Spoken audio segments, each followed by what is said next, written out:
Okay.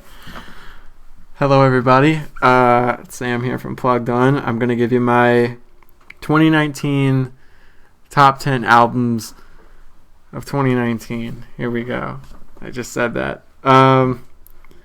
Number 10, I have Igor, the album Igor from the artist Tyler, the Creator, rapper that I followed for some time. Pretty popular, but rapper that I really followed for some time. Really like his last album, Flower Boy, was one that really stuck with me. That was really different, I feel like, from his earlier style and incorporating different styles of beats. Just focusing a lot on the music and kind of letting everything else come from that. And I feel like he did that with this album. Like, there are some songs that are more upbeat and what you typically think of. But I know if you watched our top songs of 2019, Earthquake was on there for me. Really good song. Really like it. I feel like this whole album is something that maybe I don't listen to every day, but I find myself like every couple of weeks just throwing on a few songs and listening to them here and there. Like, it's something that's really stuck with me a lot throughout the year. Number 9, I have Rewind, Replay, Rebound by the band Volbeat, which the first song I heard off this album was just listening to the radio, and I heard Last Day Under the Sun, and it's such a catchy song. It really stuck with me. And by the time the album came out, I remember checking out Leviathan too. That song also, I felt like amazing chorus, really like Volbeat style of music. And then the album came out. I remember listening to it a couple times on Spotify. A couple of their songs are really, I don't know, like Sorry Sack of Bones and Pelvis on Fire, which are really like these, I know typically like they get some comparisons to like being Elvis inspired, but those songs really kind of bring out that just sort of feeling in this album. Then they have other songs like 724, Cloud 9 that were really more emotional, I guess, and kind of less of their more rock and roll style. But I felt like the album was pretty long, but had a nice mix of different kinds of songs. But yeah, I really enjoyed it. Number 8 for me was In the Dark, the album In the Dark by the band Vok, which is a Icelandic band, kind of like sort of like another band I have on here, or not really a band, but like a duo, Broods, that they kind of have like pop, but darker pop music that's just kind of more relaxing.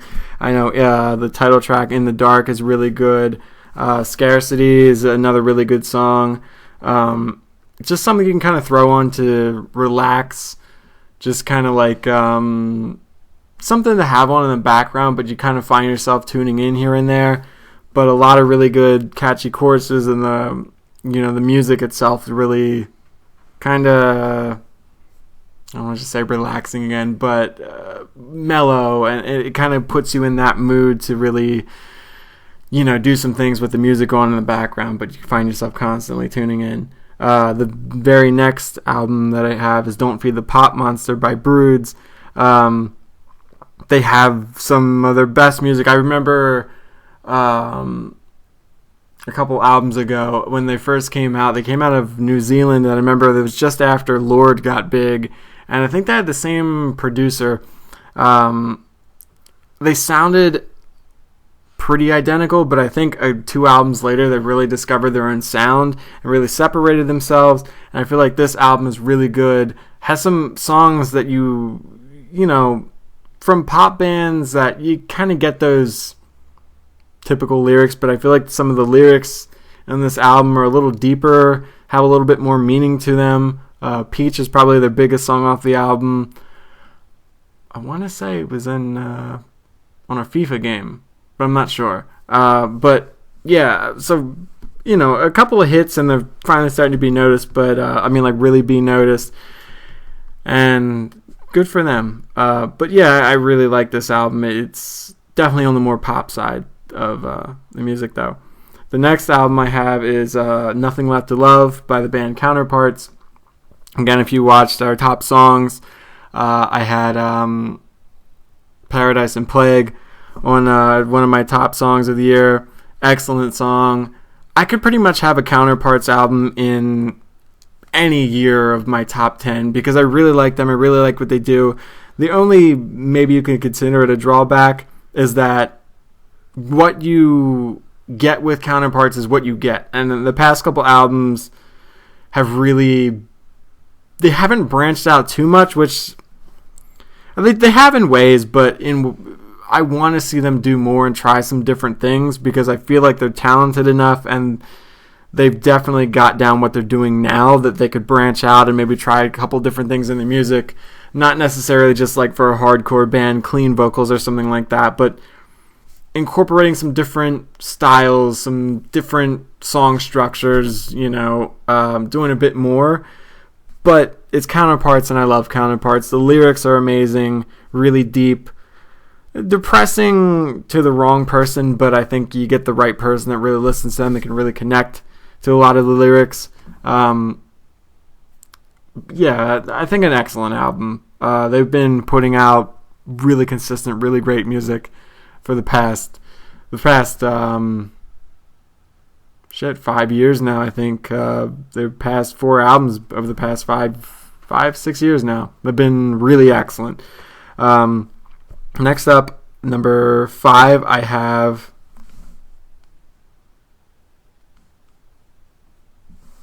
number 5, I got a little mixed up, is Soilworks album Verkligheten. Close enough. I think it's an amazing album.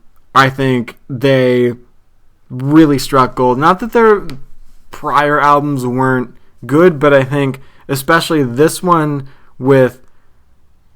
they really have the art of nailing a chorus and they really have it down. I think there's so many choruses throughout this album, so many songs that I think are just excellent. I remember, if you watched our top songs, I have The Nurturing Glance, but Full Moon Shoals, I know The Wolves Are Back in Town, a couple really excellent songs. They can do stuff that's a little... They can move in multiple directions, multiple speeds with their songs. Some things like Arrival, I know, is like a really big song that kind of kicks off the album. They have the ability, especially their singer Bjorn, to like really fill out a song and really make the chorus a lot more than what it could be, and add like different, like a nice depth to it. And I feel like that's what the excellent thing they do with the music on this album. Number 4, I have the album Tim by Avicii. If you didn't know, that's Avicii's real name is Tim. Released posthumously. There you go. Posthumously. Never say that word. After he passed away in 2018, I think it was April. Really a lot of songs that I think excellently define his approach to music and sort of his outlook on music. I think like songs like Heaven with Chris from Coldplay. Not the first time he's collabed with Coldplay, Chris from Coldplay, but excellent songs. SOS with this is gonna kill me.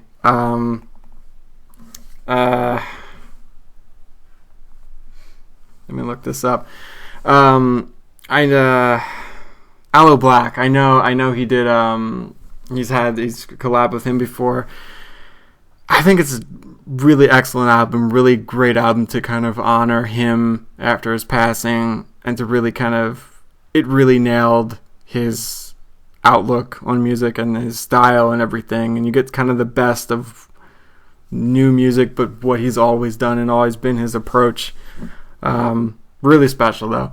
The number 3 album that I have is We Are Not Your Kind from Slipknot, which has been probably my favorite Slipknot album as far as anything they've released in the past. All Hope Is Gone, probably prior to All Hope Is Gone. All Hope Is Gone is a good album. I feel like it had its it fluctuated a bit more in that the songs that were really good, but there were a couple songs that just I felt like filled out the album that didn't stand out. Or I feel like they've gotten back to a place now where a lot of their songs, and they're not the Slipknot that they used to be, but taking them as they are now, songs that really fill out the album, songs that feel a lot more complete, and Sainted being the big song off the album that really just killed it for me. I'm not going to say they're back to what they used to be, but I don't think they'll ever be.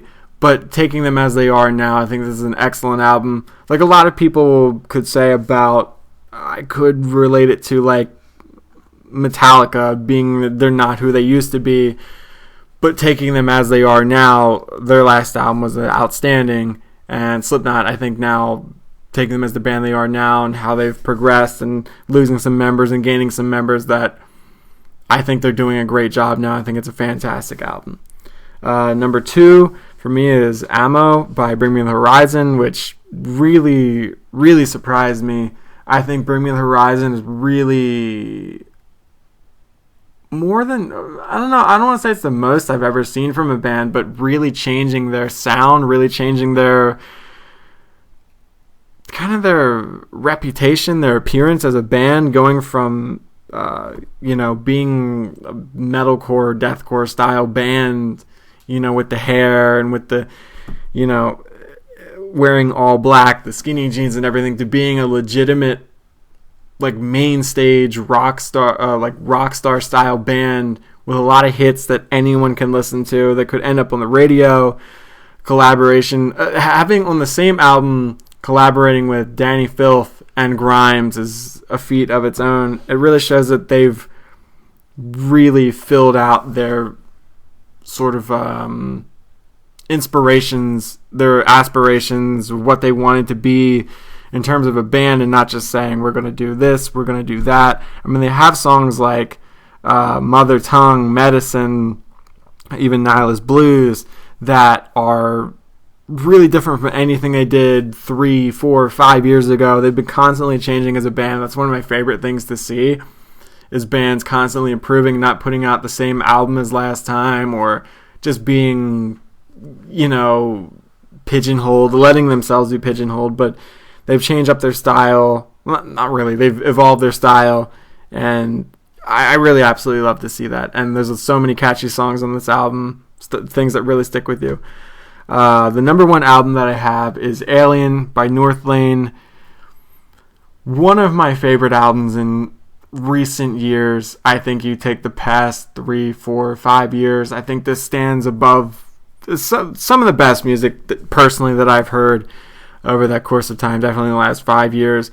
I think as an album always means more when you get a feeling of what's behind it, what's behind all the songs. I remember a few years ago, it was Node. That was Marcus's first album with the band, new member of the band replacing Adrian, their old singer. And it felt as though the songs were kind of, he was coming into the band. It was almost like a trial album in ways. I'm not saying it was.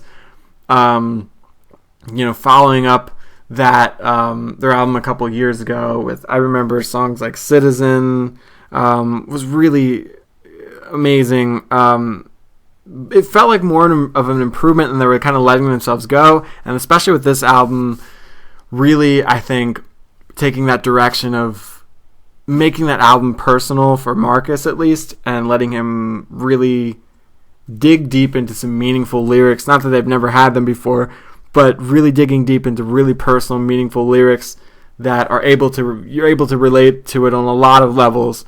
So meaning behind the album, I think, is excellent. Then to match with the music, I think it's incredible. It's their heaviest album in years since I think Adrian was with the band. Really, really unbelievably heavy in all the right ways. Not just heavy in a way that Node was heavy, but it was slower. It was not. It didn't feel as natural as it could have. With this album, it feels like they're really them putting together songs that they're on a higher level than they've ever been. It's heavy, it's melodic. They've done things like in the song 4D, incorporating like some electronic influences.